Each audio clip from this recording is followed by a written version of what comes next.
এক ব্যক্তি ব্যবসা করত, সে ওজনে কম দিত, যাদের ওজনে কম দিত তারা অনেকে মারা গেছে, তিনিও ব্যবসা ছেড়ে দিয়েছেন। এখন তিনি তো বান্দার হক নষ্ট করছেন, এখন সে কিভাবে হক পূরণ করবে বা কিয়ামতের দিন কিভাবে ক্ষমা পাবে? আল্লাহ তো বলেছেন তিনি তার হক ক্ষমা করার এখতিয়ার রাখেন, কিন্তু বান্দার হক নষ্ট করলে আল্লাহ তাকে ক্ষমা করবেন না। এ থেকে কি মাপ পাওয়ার কোনো পথ আছে কিনা? কোনো ব্যক্তি তার জীবদ্দশায় ব্যবসা চলাকালীন সময় কাস্টমারদের কম দিয়েছেন, কাকে ওজনে কম দিয়েছেন তারা তার খুঁজে বের করা যাবে না।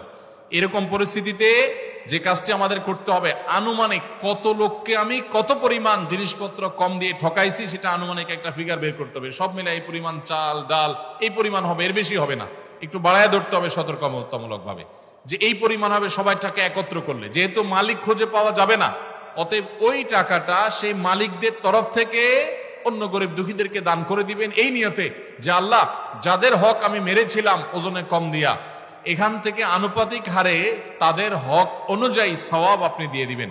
কিয়ামতের দিন আল্লাহর কাছে দায় মুক্তির জন্য এই কাজ করতে হবে, সেই সাথে আল্লাহর কাছে ক্ষমাও চাইতে হবে।